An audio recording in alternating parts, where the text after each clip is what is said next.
Hello, everyone. Very welcome to the webinar. We will wait for maybe 1 minute to make sure that everyone joining to the room.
So for my calendar, my hour, actually, I think 2 minutes passed from the 10 at the Vienna time. So I would suggest to start this webinar. Hello, everyone, and welcome to today EDIT's webinar. And today would be the focus on a building sector modeling. For those of you joining to EDIT's webinar for the first time, let me talk a little bit about the EDITS. EDITS stands for Energy Demand Changes Induced by Technological and Social Innovation. EDITS is an international network focused on energy demand, coordinated by two institutes. One, it's a research institute for innovative technology for Earth, acronym RIGHT in Japan, and International Institute for Applied System Analyzing, IIASA, here at Vienna. And this is funded by the Ministry of Economy, Trade and Industry, METI, in Japan. And we are very grateful to have a CMCC that kindly hosting and coordinating these webinars for us. My name is Leila Niamir, and I'm delighted to be your moderator for this session. Today's session is based on one of the latest publications for EDITS community, which delves into the building sector modeling, exploring our current position and future developments. You can read more about this paper, which will present by my colleague here. I posted also in a chat. And then most importantly, I'm pleased to introduce the great speakers today and my dear colleagues, Alessio Mastrucci and Benny Boza-Kiss, both research scholars at International Institute of Applied System Analyzing, IIASA, at Austria. Alessio and Benny going to present about 25 minutes, 30 minutes, and after that we will have a really great time to have a more question, because we would like to have a interaction and then have lots of discussion after that. So I just want to suggest that feel free during the presentation, put your question in a Q&A box, then others also could see and then maybe could rank, and then after that we will jump to the Q&A and have a great discussion. So for now, I will stop here, and then Benny and Alessio, floor is yours. Good luck. Thank you, Leila. I will share my screen. Yes, thank you.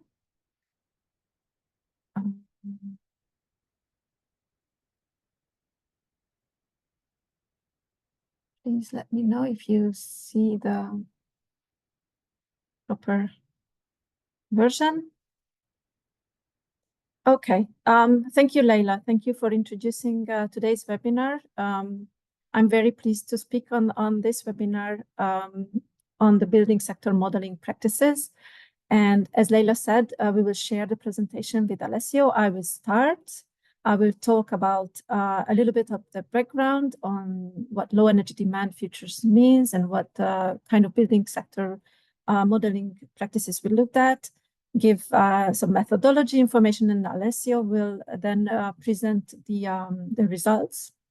And then we will be here, all three of us, to answer the questions, because this work has been led by Alessio, Leila, and myself in collaboration with about 20 other demand-side researchers, which was a great effort. And probably you will see that we did a lot of methodological work. So,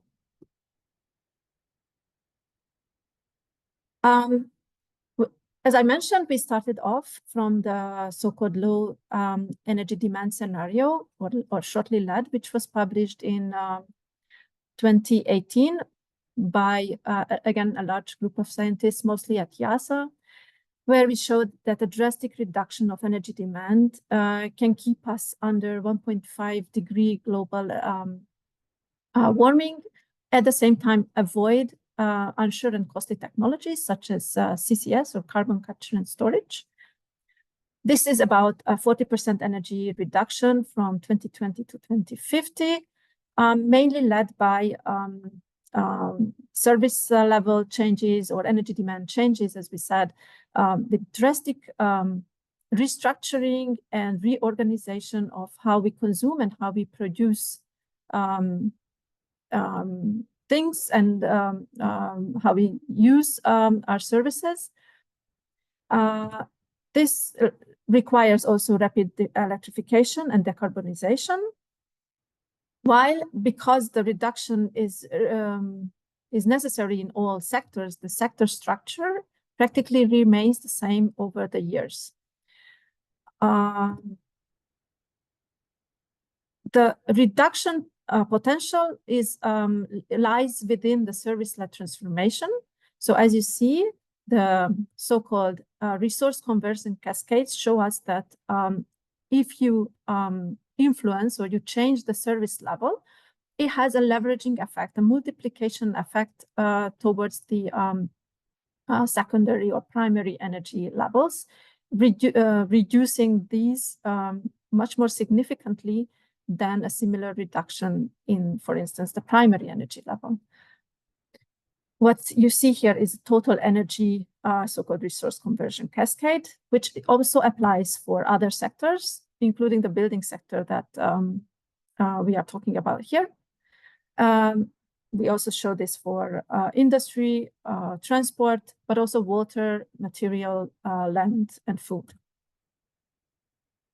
Talking about energy reduction also made us think that obviously it should not jeopardize the well-being or the improvement of life conditions for all.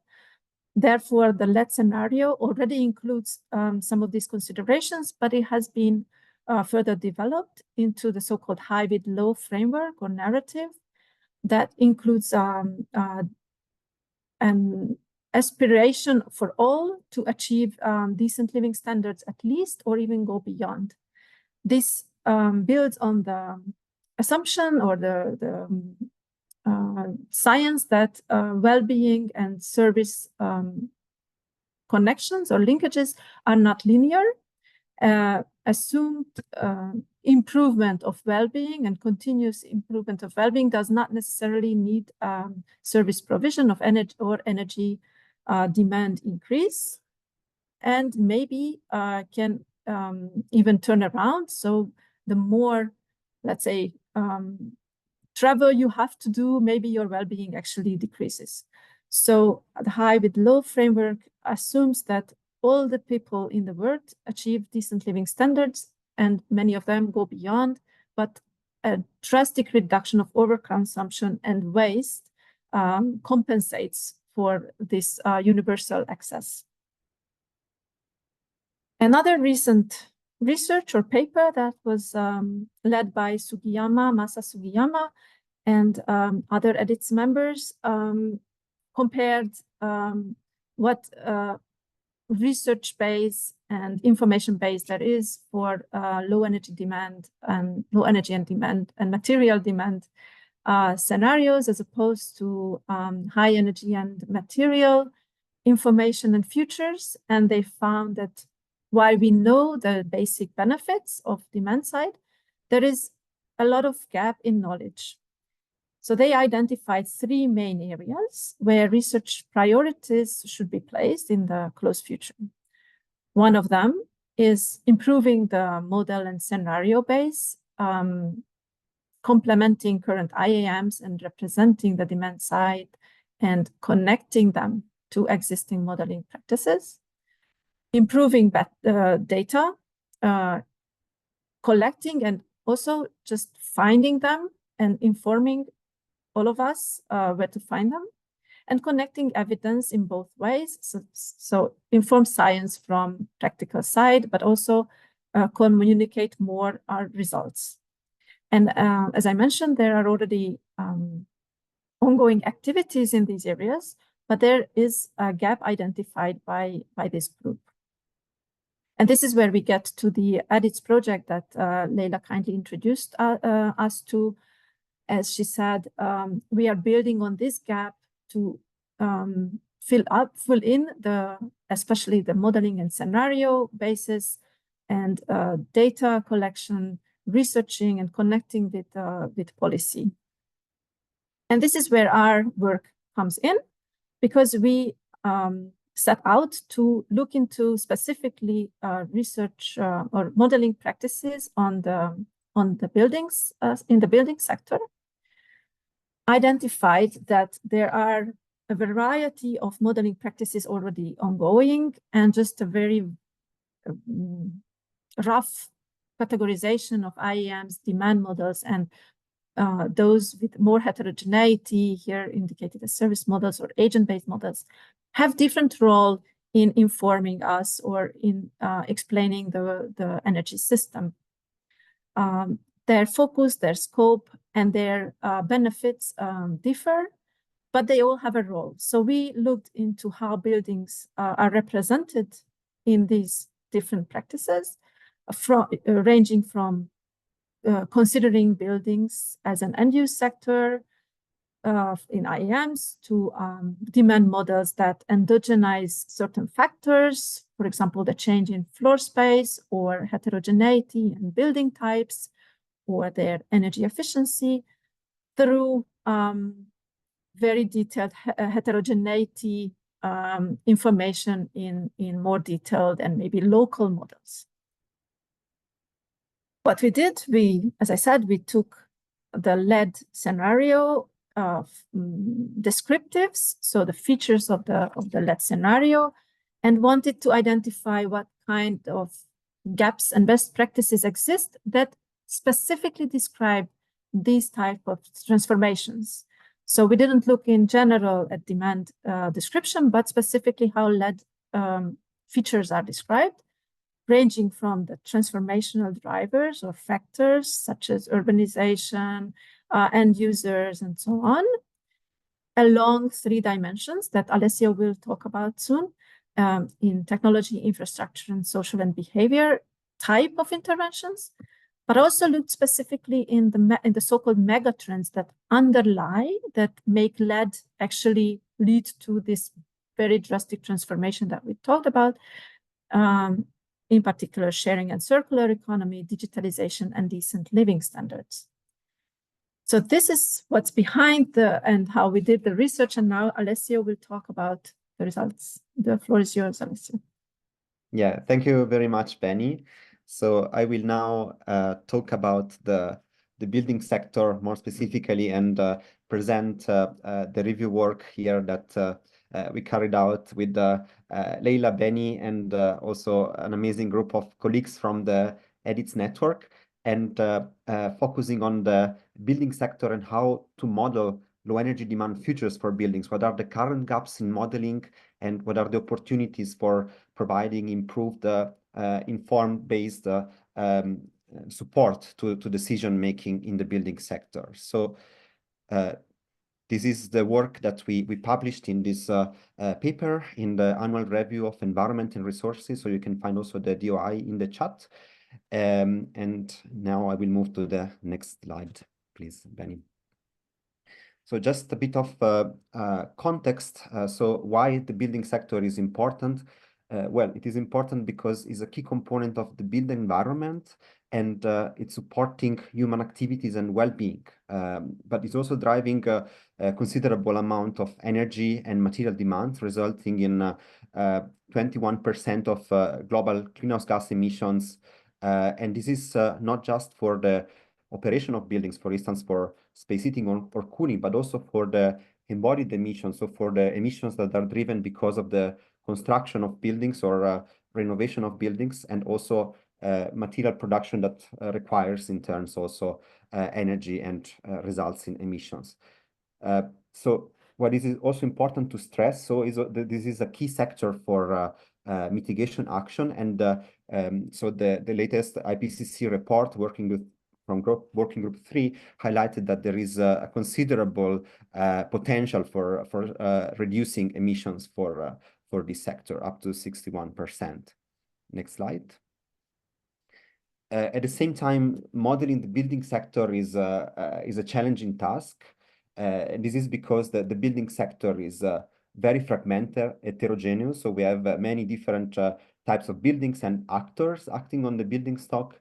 It's very tightly linked to the local context, and also there are very slow building cycles, which also entail risks in terms of lock-ins and slow development of and uptake of new technologies. There are also different challenges if we look into the global north and global south. So in the global north, we have to deal with the existing building stock that often is not energy efficient, and we have to deal with the renovation of these older and energy efficient buildings as a main challenge. In the global south, we have this unprecedented growth in population and in the demand for buildings, and this will also entail growing demand in materials and also in energy. But also there is an issue with providing decent living standards to all, and it's also a key opportunity to provide buildings that can support well-being while reducing energy and material demands. Next slide. So when we look into the modeling landscape, so we have a constellation of different types of models, and this is a conceptualization also taken from the IPCC report, where we can identify three main traditions, modeling traditions or groups. So we have on one end the top-down tradition, which is kind of working at more aggregate level and looking mostly into these economy-wide responses of building policies and actions. Then on the other end of the spectrum, we have the bottom-up modeling, and here we have different categories, so engineering-based, statistical, or hybrid models, and this focus mostly on assessing techno-economic potential for entire building stocks. And then the hybrid is a combination of these two and bottom-up and top-down aspects, and they're also mostly used for assessing also building policies and also resource constraints and technological choices. So while often these buildings model have been focusing on energy demands, there are also different layers that can be added and investigated here. So for instance, materials, but also like behavioral and socioeconomic aspects that have been gradually integrated and introduced in the different models.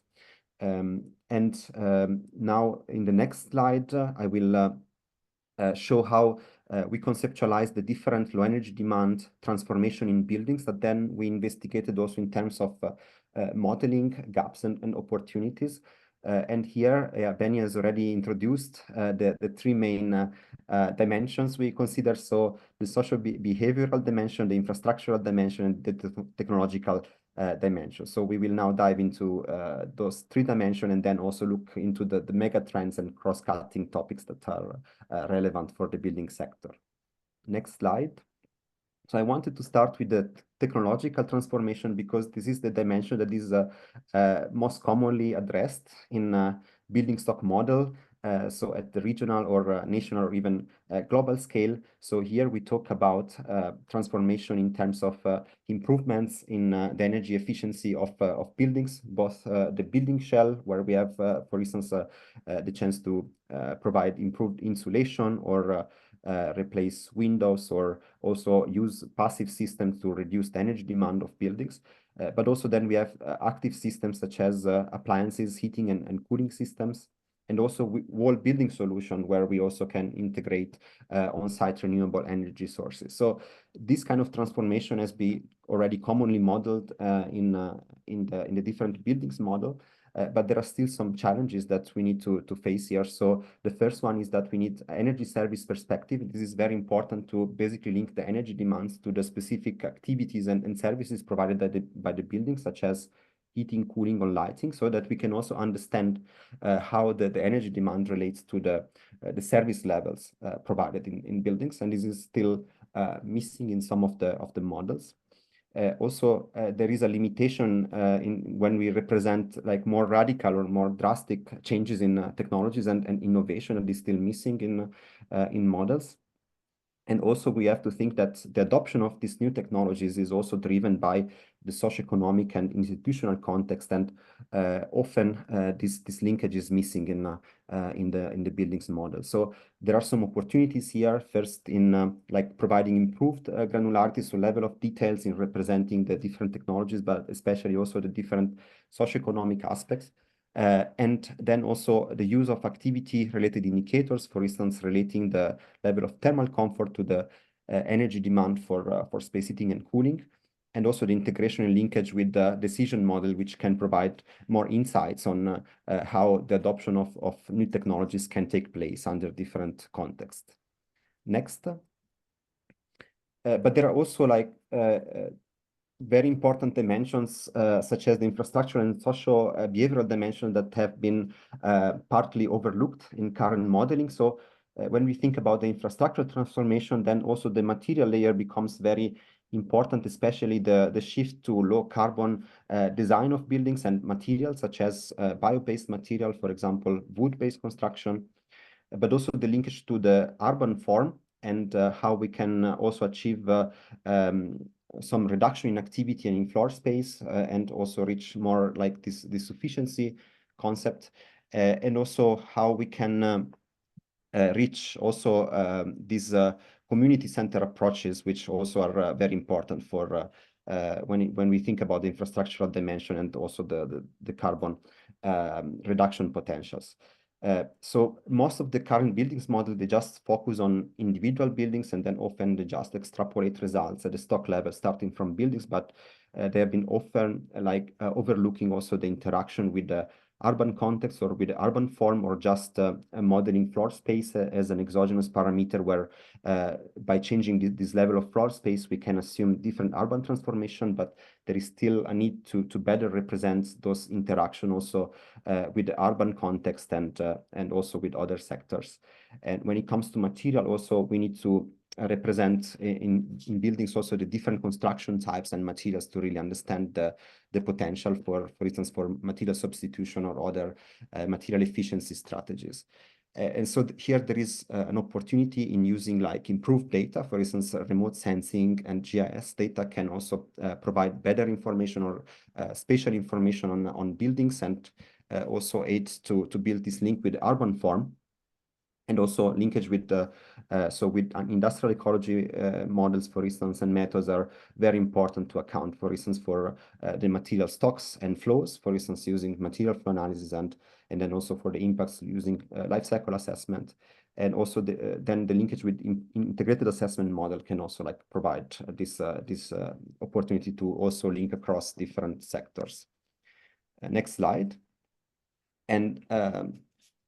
And then finally, the social behavioral transformation. This is a very key dimension that has been really overlooked in the models. And here we have, of course, there is an opportunity for changing individual behavioral and lifestyles towards more like low carbon type of lifestyles, and also like social norms and nudges. So also information feedback and participatory governance, for instance, through energy community or other collective actions are very important strategies to also drive a change toward or transformation towards low carbon buildings. And this has been mostly lacking in current modeling, building stock modeling, of course, because these are also complex processes and mostly have been represented by some exogenous parameters, such as the floor space reduction to account for lifestyle changes, or the set point temperature to account for reduction in those temperatures to reduce energy demand. But there is definitely a gap in representing the decision processes and all of these processes that are underlying these changes. And this would also require the improved level of detail and granularity in representing the different household groups or actors that are active in the building sector. So here we have an opportunity in using agent-based model, but also improved microdata to support the modeling of these processes, but also engaging stakeholders and citizens to also understand the plausibility of different transformation in this dimension. Next slide. Then we also have a set of megatrends that are very critical, namely digitalization, the sharing economy, and the circular economy. And we tried also to understand how these megatrends could be also driving the change in the building sector in the different dimensions. And also the support to well-being is a key dimension, and also considering decent living standards is here key to understand, also how there could be a more equitable access to energy and services that are key to provide well-being. Next slide. So in the paper, we also run a survey on 16 different buildings and multi-sectoral models at different scale, ranging from the regional, national to the global level.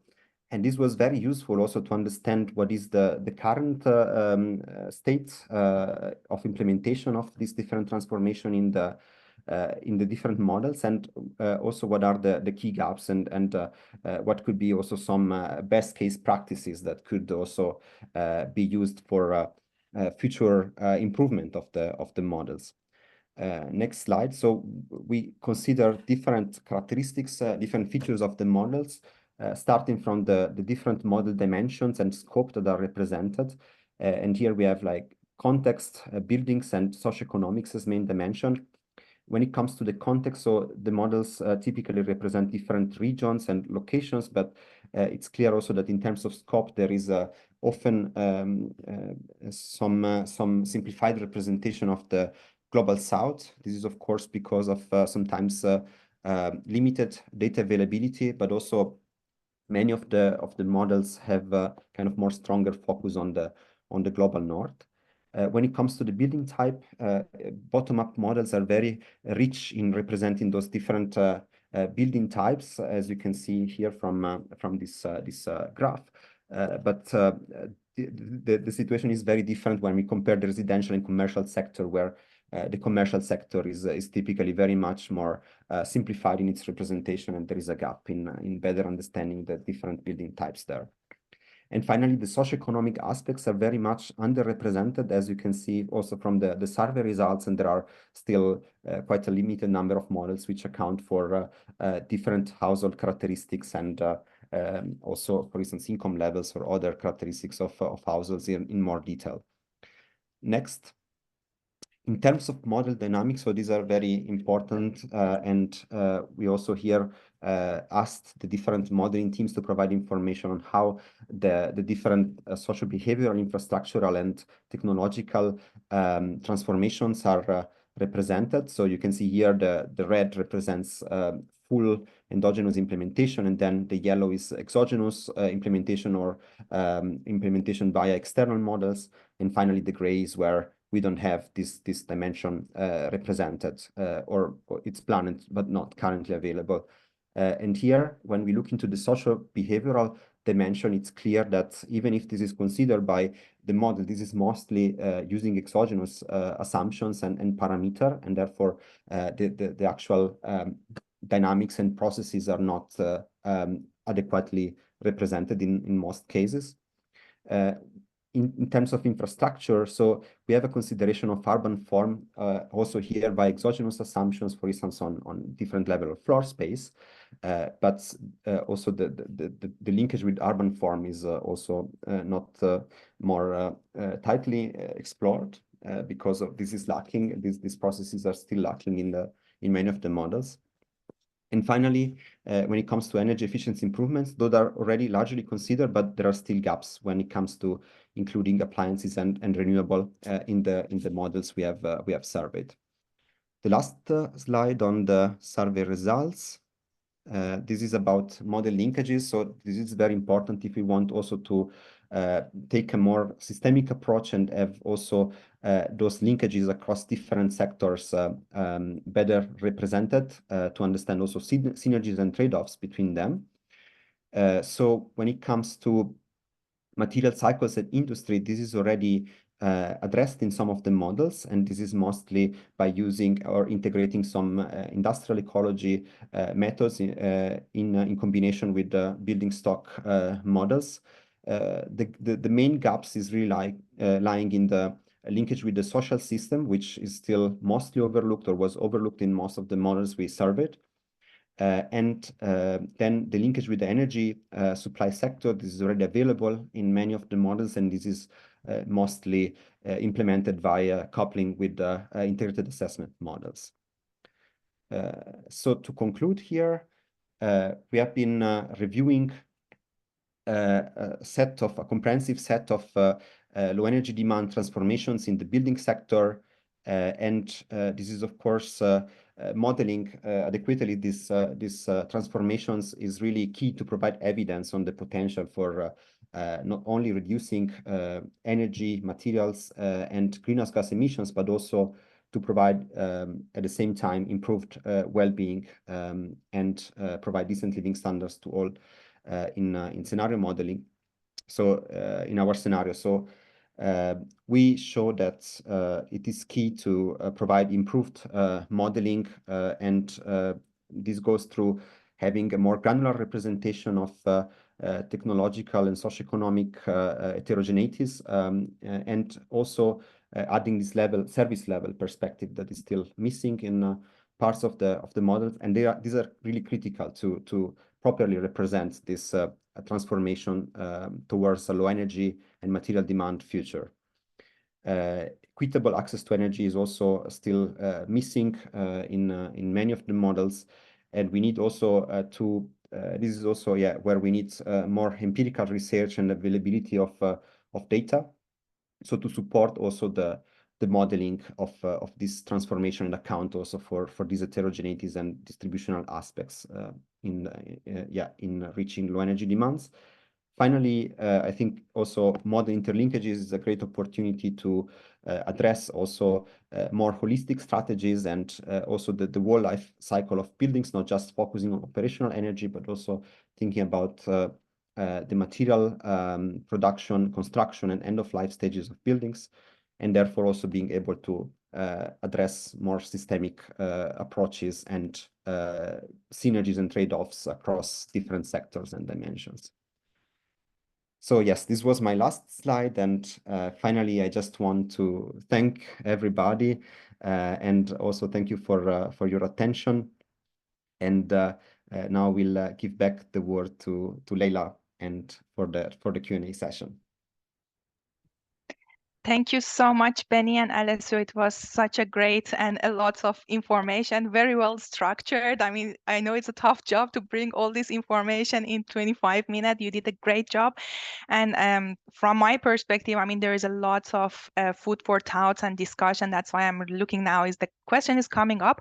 But before jumping to the question, I also want to raise this point that this is basically is a teamwork of the building experts. I mean, as a building sector experts within the edits, and basically what they try to show, we try to show is that what's the status of the science right now, what we know about the building modeling and building scenarios, and what would be the opportunities for future research. And I should say also we have a similar kind of efforts within the edits program, for example, like an industry team and the transport team, that they are also doing the similar review papers, which I believe both of them is now under the last stages under the review. And stay tuned, so we will have more webinars coming up on these topics. And I am referring back to the first slide that I think Alessio has presented, that the situation of the sectors are really complex. And Alessio is mentioning that some places that talking about the materials, which is linked to the industry, sometimes talking about the urban forms that are linked to the infrastructure. We talk a lot about the social behavior perspective, and all of these things are very much interlinkages. And I have couple of myself, I have couple of comments and suggestions, but I would like to first go through the questions raised in the Q&A. So we have now two. I will put it online. Maybe you also as a panelist could see the question. I'll put it as a live, and which of you would like to answer, feel free to go for it.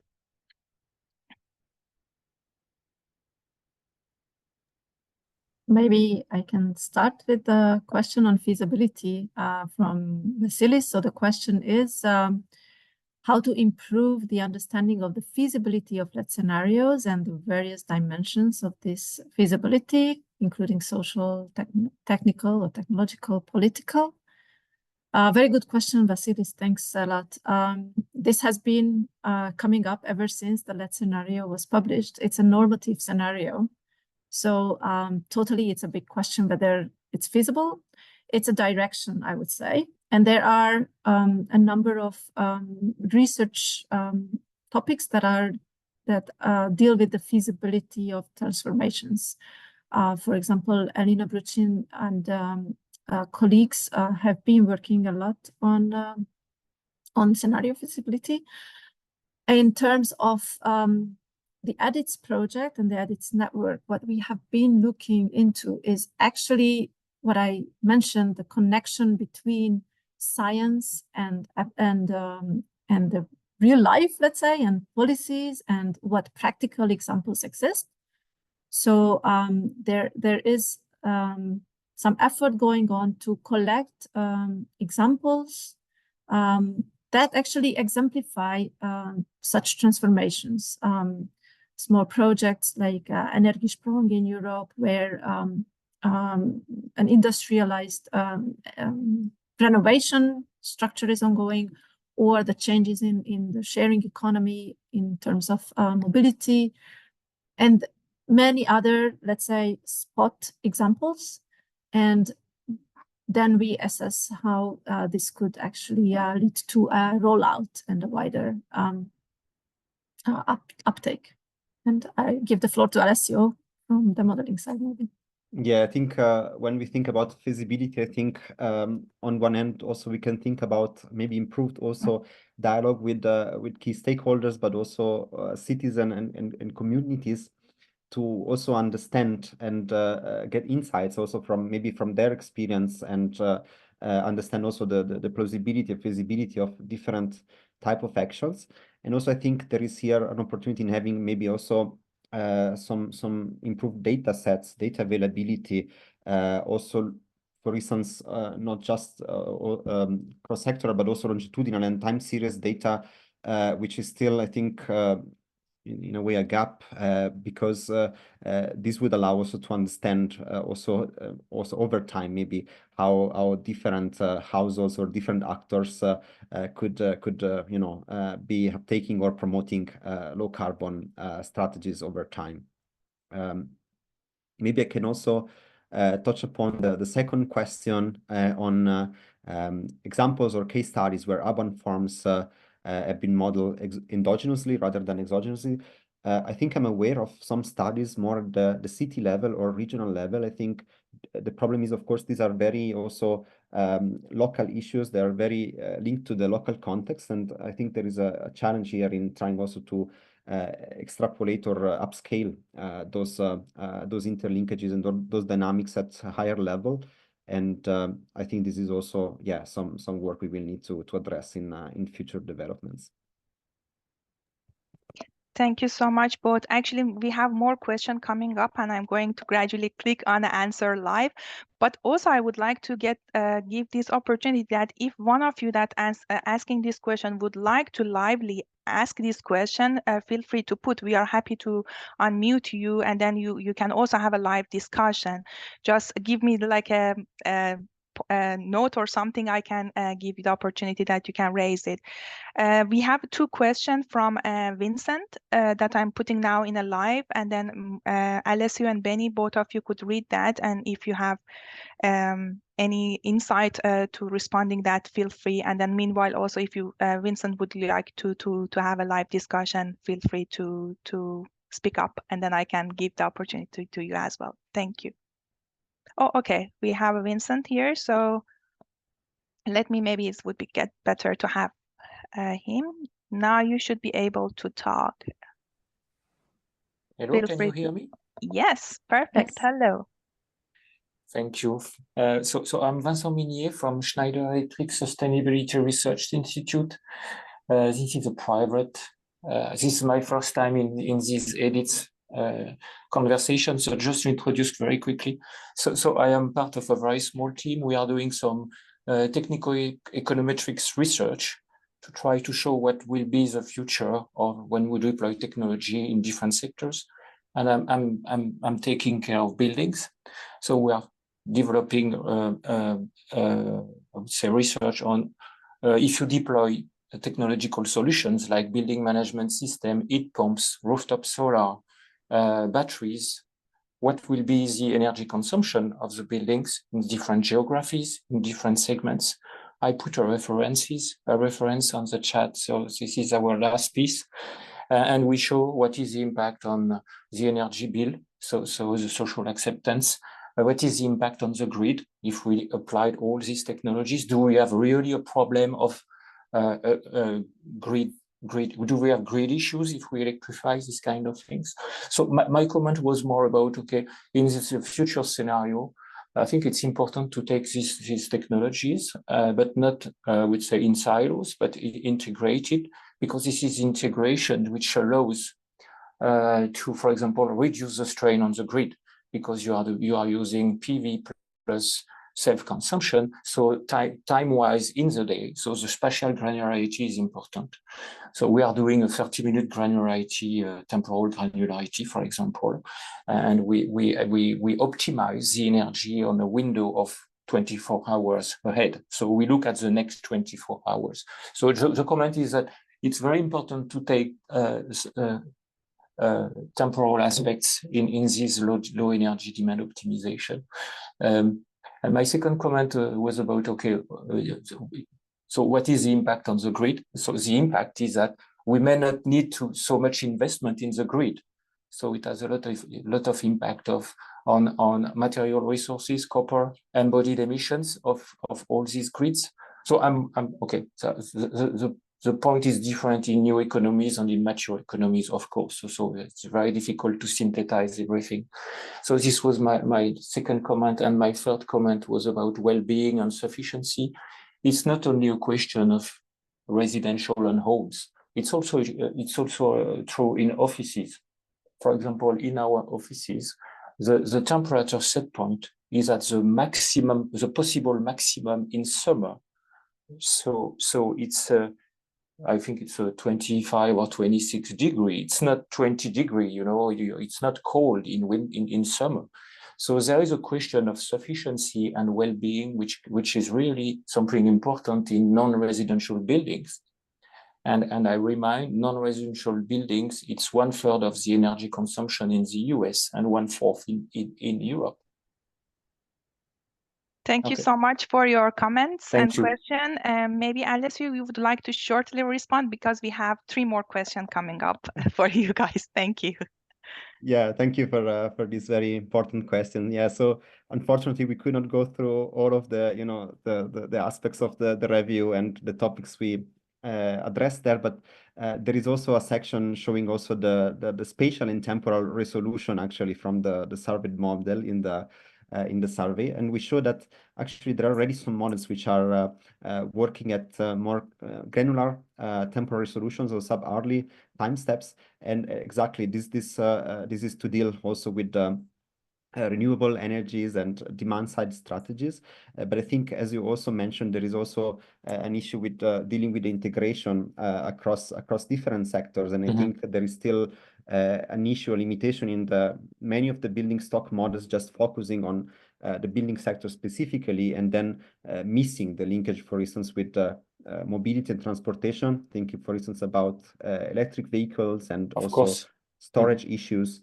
And with the energy system on the other side, and of course the temporal and spatial resolution, they are both, I think, key in this kind of issues, and I think this is a very important future direction for further integration of models and linkage to understand, the potential of these strategies. Yeah, thank you. Maybe quickly also on the third point, I think this is also a very important point on the well-being.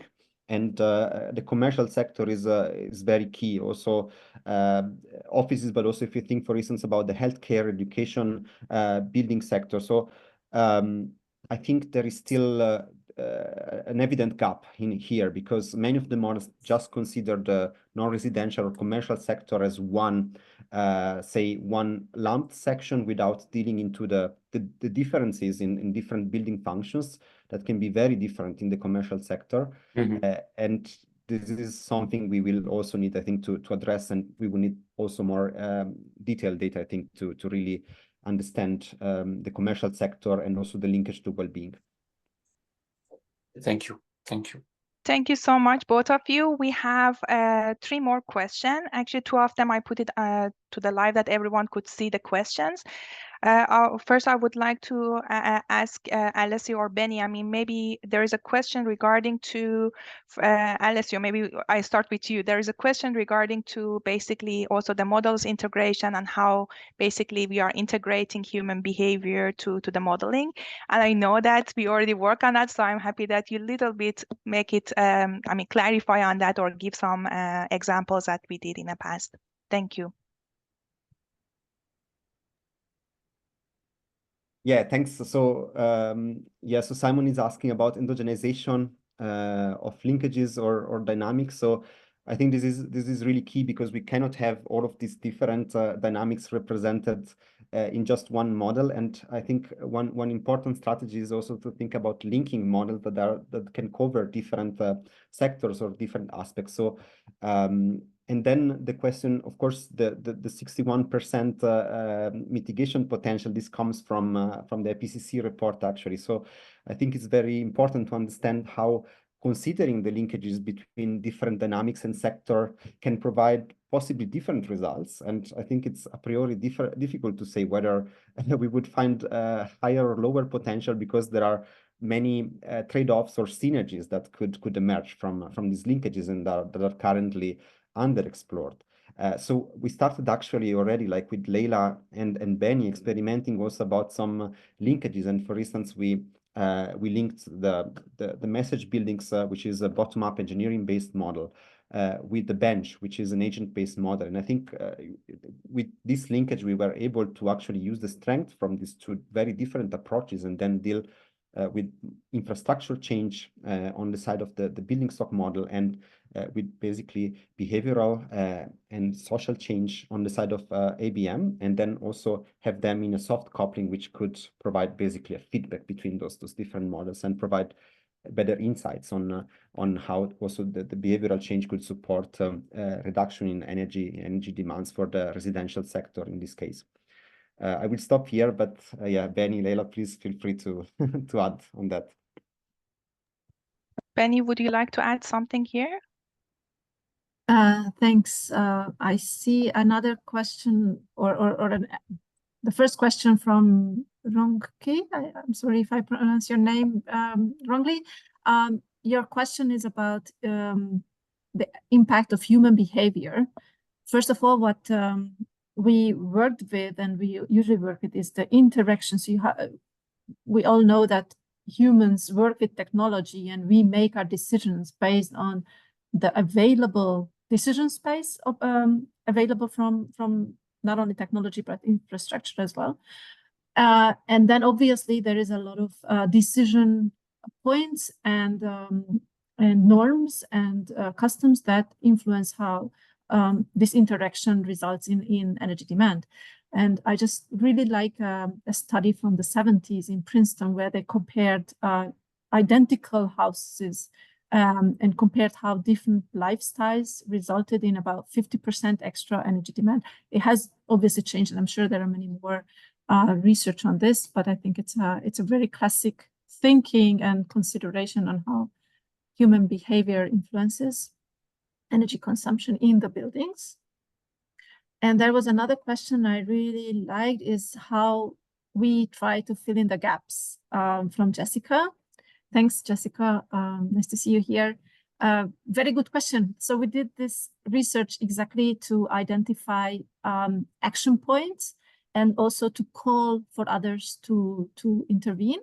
So within the EDITS project and side projects, we work a lot with, for example, Indian colleagues. I haven't looked at the participant list, whether they are here and they would like to speak up.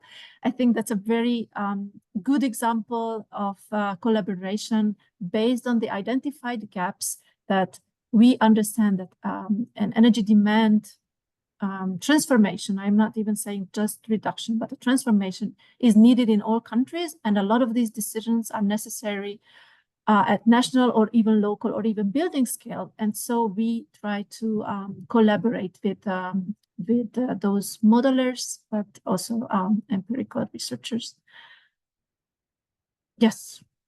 Excellent. Thank you so much. Very, very on time. I just would like to add a few points and then ask one more question from both of you.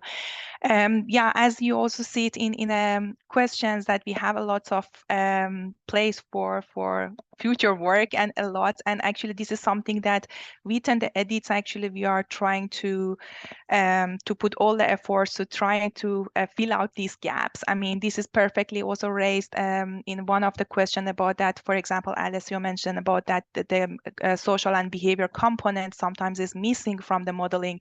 And that's why, again, through this network, myself and Alessio collaborate together to bring this kind of bridging these gaps. And then also there is a lot of other similar studies going around. So stay tuned for all the results, and you are also more than welcome to contact us if you would like to collaborate, if you would like to work with us. We would be happy to expand our family, EDITS family, around the world. And before closing, I would like to give the last remarks to Benny and Alessio. Maybe the question is that as we see that there's a lots of challenging in front of us, lots of opportunities in front of us, and if you would like to highlight one priority in a research, particularly now we are talking on the building sector, what do you think that is now in a priority, at least one or two priorities that you think that should be in a priority right now based on a research? Or any other remarks that you would like to add here, you are more than welcome. Each of you has 2 minutes to discuss. Thank you. Thanks, Leila. I would like to, first of all, thank you for attending the webinar and the good questions. So I will base my comment on the questions on feasibility and what Vincent has called is the practical examples. So I think while we do a lot of modeling and we improve the modeling to make them more communicable to policymakers and also to just citizens, it's important that we cross-check the results against what practice is doing, what the opportunities in the actual on the ground is, and calibrate the models constantly. And another point is that we do not say that each model should do everything. So I think this is a very important conclusion that has been running around, what one model can do, what it cannot. But let's accept that models can do certain tasks, and by linking them and improving this work, and it has been a lot of improvement on linkages across models, gives us a great opportunity to actually better represent what we want to answer. So with that, I give the floor to Alessio.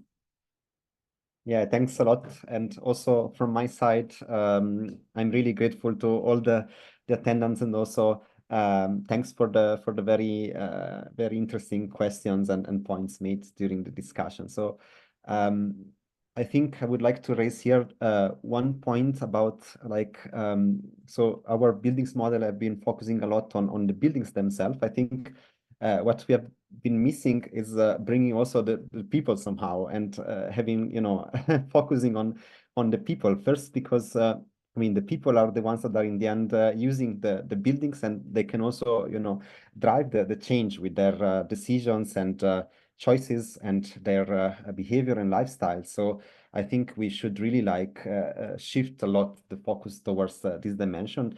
And the second part is because also the well-being is a critical dimension when we think about buildings, and we need also to think how to provide basically durable housing, shelter, and thermal comfort to our buildings, and where are there the opportunities to improve the well-being of populations, and while also reducing reducing energy and emission and material demands.